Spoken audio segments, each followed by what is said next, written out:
Chennai ECR சாலையில் வாகனங்கள் உரசியதில் ஏற்பட்ட தகராறில் மது போதையில் இருந்த 3 இளைஞர்கள் மற்றொரு இளைஞரை கத்தியால் வெட்டிவிட்டு தப்பி ஓடிய சம்பவம் பெரும் அதிர்ச்சியை ஏற்படுத்தியுள்ளது.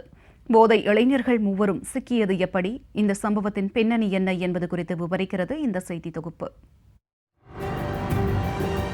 சென்னையை அடுத்த பனையூரில் கடந்த 5ஆம் தேதி தனியார் பர்னிச்சர் கடையில் வேலை பார்க்கும் வசந்த் என்ற இளைஞரும் அவருடன் பணியாற்றும் உத்தண்டி பகுதியைச் சேர்ந்த 25 வயது இளம்பெண்ணும் ஒரே இருசக்கர வாகனத்தில் ஈசிஆர் சாலை வழியாக சென்று கொண்டிருந்தனர். அப்போது அதே சாலையில் மது அருந்துவிட்டு ஒரே பைக்கில் அதிவேகமாக வந்து கொண்டிருந்த 3 இளைஞர்கள் முன்னால் சென்ற வசந்தின் பைக் மீது உரசும்படி சென்றதாக கூறப்படுகிறது. இளைஞரின் இந்த பதைக்கும் செயலால் மிரண்டு போன வசந்த் இளைஞர்கள் சென்ற பைக்கை உடனே வழிமறைத்து வாக்குவாதத்தில் ஈடுபட்டதாக சொல்லப்படுகிறது. இதில் 3 இளைஞர்களும் போதை மயக்கத்தில் இருந்ததால் வசந்த் பேசுவதை காது கொடுத்து கேட்காமல் இருந்துள்ளனர். இதனால் ஆத்திரமடைந்தவர் குடிகார இளைஞரின் கன்னத்தில் அறைந்ததாக கூறப்படுகிறது.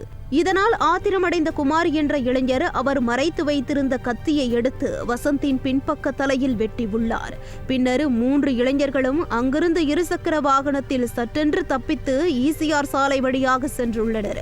சம்பவம் குறித்து காணத்தூர் காவல் நிலையத்திற்கு வசந்த் தகவல் கொடுக்கவே அங்கு வந்த போலீசார் வெட்டுப்பட்டவரை மீட்டு மருத்துவமனைக்கு அனுப்பி வைத்தனர்.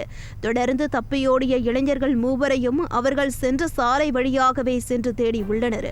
அப்போது திருவான்மையூர் அக்கரை சோதனை சாவடியில் நீலாங்கரை போக்குவரத்து உதவி ஆய்வாளர் சசிகுமார் தலைமையிலான போக்குவரத்து காவலர்கள் வாகன தணிக்கையில் ஈடுபட்டிருந்த போது 3 இளைஞர்களையும் ட்ரங்க் அண்ட் டிரைவ் வழக்கில் பிடித்து விசாரணை நடத்தி கொண்டிருந்தனர்.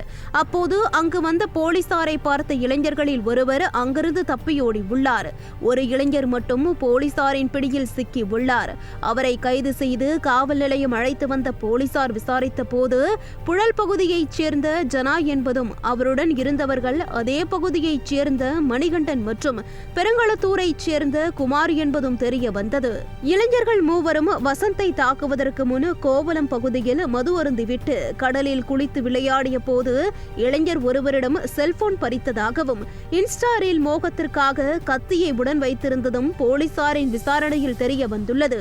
இது தொடர்பாக வழக்கு பதிவு செய்த காணத்தூர் போலீசார் தப்பியோடிய இளைஞர்கள் 2 உட்பட 3 பேரையும் கைது செய்ததுடன் அவர்களிடம் இருந்த கத்தி மற்றும் இருசக்கர வாகனத்தை பறிமுதல் செய்தனர்.